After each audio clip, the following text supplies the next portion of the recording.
let's jump right in. Have you ever stopped to wonder, what if modern Europe is actually running on a 2,000-year-old operating system? Seriously, think about it. We look at the massive political landscapes and the incredibly complex legal frameworks governing our lives today, and we just kind of assume they're entirely modern inventions. But what if they aren't? What if, hiding in plain sight, right beneath our governments, our courts, even our everyday transactions, there's an ancient, 2-millennia-old Roman blueprint still quietly running the show? Welcome to this explainer. I am absolutely thrilled you're here because today we're doing some real historical detective work. We're going to uncover the hidden Roman code that lies beneath our modern institutions. If you're into understanding the deep, structural, under-the-hood mechanics of how the world actually works, you are in exactly the right place. We'll be digging into fascinating research on the territorial structures of European governments and the deep history of jurisprudence. You'll see just how closely the modern world mirrors the ancient one. Okay, let's dive into this. So here's our roadmap for today. We'll start with the Roman operating system, look at the empires of Europe, examine scale versus community, crack open Justinian's legal code, and finally, bring it all together in the modern legal paradigm. All right, section 1, the Roman operating system. We're going to treat Roman governance and law not just as dusty ancient history, but literally as a foundational software architecture. It's the base code that later generations just kept patching, updating, and reinstalling.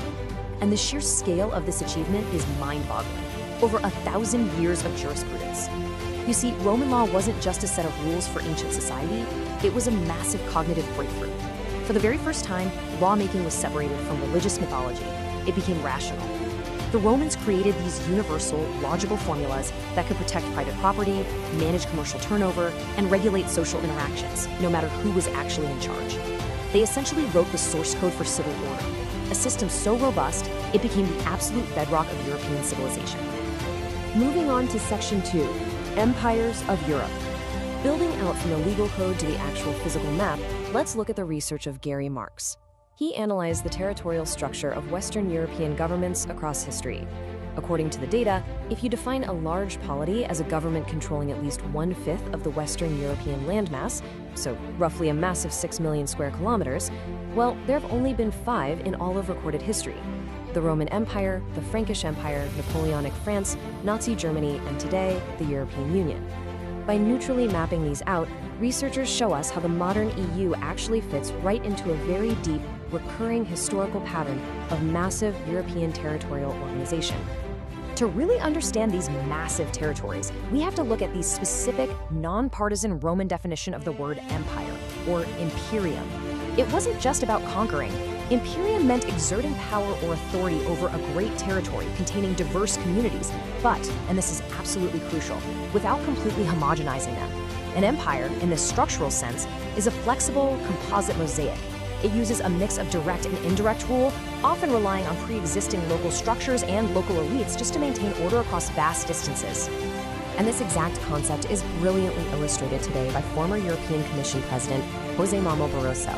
He noted that the EU can be compared to the organization of empire, famously calling it the first non-imperial empire. Now, while that statement definitely raised some eyebrows in the press at the time, structurally speaking, he hits the nail on the head. He's highlighting how this ancient Roman organizational concept, a massive, flexible polity managing diverse, unhomogenized communities, perfectly describes the architecture of the modern European Union. Which brings us to section 3, scale versus community. So, organizing these massive, diverse territories is incredibly difficult, mainly because of a core structural tension. On one side, we have the sweeping macro benefits of massive scale. You get frictionless economic exchange, tremendous political power, and a heavy shield of protection against external shocks. But weighing against all that, you have the intimate, deeply rooted pull of community. Community provides social solidarity and what researchers call parochial altruism, basically people caring for their neighbors. But it also creates exclusive local attachments. This is where people start to view overarching, distant jurisdictions as a constraint or even as rule by foreigners. Every major European structure, from Rome to the EU, has had to constantly balance this exact scale. Next up, section 4, Justinian's legal code. Okay, we've looked at the physical, territorial map. Now, let's open up the actual source code itself, the specific rules governing these vast territories that actually allow that massive scale to function. Honestly, this survival journey is one of the most incredible in human history. The software of Roman law obviously starts in ancient Rome, but the pivotal moment happens between 529 and 534 AD. That's when Emperor Justinian compiles the Corpus Juris Civilis, literally codifying hundreds of years of legal thought. Centuries after the empire falls, this code undergoes a miraculous academic revival, or reception, in 11th century northern Italian universities. Fast forward again to 1803, and it's adapted into the Napoleonic Code, spreading like wildfire across the continent. So what was actually in this code? Let's do a rapid-fire crash course into the 3 tiers of Roman law. The first tier is the Jus Civile. Originally, this was the highly specific body of laws derived from statutes and jurists that applied strictly to the citizens of Rome itself. It was the domestic law, basically governing the rights and duties of the insiders. But you know, an empire of massive scale needs way more than just domestic law. So the second tier is the Ius Gentium.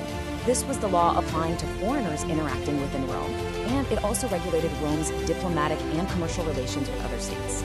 The big takeaway here is that these concepts, which were designed to peacefully cross national borders, serve as the absolute direct cornerstone for modern human rights and international law today.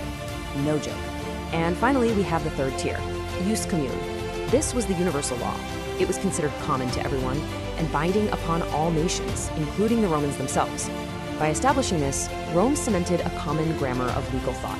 They built a shared conceptual apparatus that allowed entirely different cultures to conduct business, solve disputes, and understand basic rights using the exact same legal vocabulary. To really bring this history to life, let's look at the tabelliones. These were ancient Roman notaries, the folks who actually composed and authenticated legal documents. Their role was so robust, so essential to the operating system, that during the Renaissance, the profession completely flourished again. And get this, in 1803, Napoleon formally endowed the notary profession with duties and functions that are still preserved today. I mean, ancient document authenticators are quite literally still structuring modern European property and business transactions. How crazy is that? Which brings us to our final section, Section 5, the modern legal paradigm. Bringing this historical analysis right into the modern era, it's pretty clear that the Roman operating system basically won globally. Today, the world has 2 major legal systems of European origin. Continental civil law was directly formed by the revived Roman Corpus Juris. But what's super fascinating is that even English common law, which people often think of as an entirely separate thing, heavily adopted Roman commercial principles. Thanks to figures like Lord Mansfield in the 18th century, English and American common law absorbed Roman rules for things like contracts, mortgages, partnerships, you name it, even adverse possession. So whether you're sitting in Paris or New York, Roman principles silently govern you. The renowned legal historian P. Vinogradov captured the magic of this perfectly. He wrote, "In the whole range of history, there is no more important and mysterious problem than that concerning the fate of Roman law after the fall of the Roman state." It's such a profound thought, right? How did a legal system completely outlive the political and social environment it was built for? Well, it survived because the logic, the massive scale, and the rationality of the code were just so flawless that subsequent generations literally couldn't help but use it as the foundation of our modern civil order. So, I want to leave you with this provocative thought as we wrap up this explainer. Take a close look at your modern world. When you sign a contract, when you buy a house, or even when you look at how diverse nations collaborate under massive political umbrellas. How many of your daily legal protections and how much of your governmental architecture are actually just echoes of ancient Rome? The Roman state might have fallen, but its operating system, it's clearly still running. Thanks so much for learning with me today, and I hope this leaves you seeing those invisible blueprints all around you.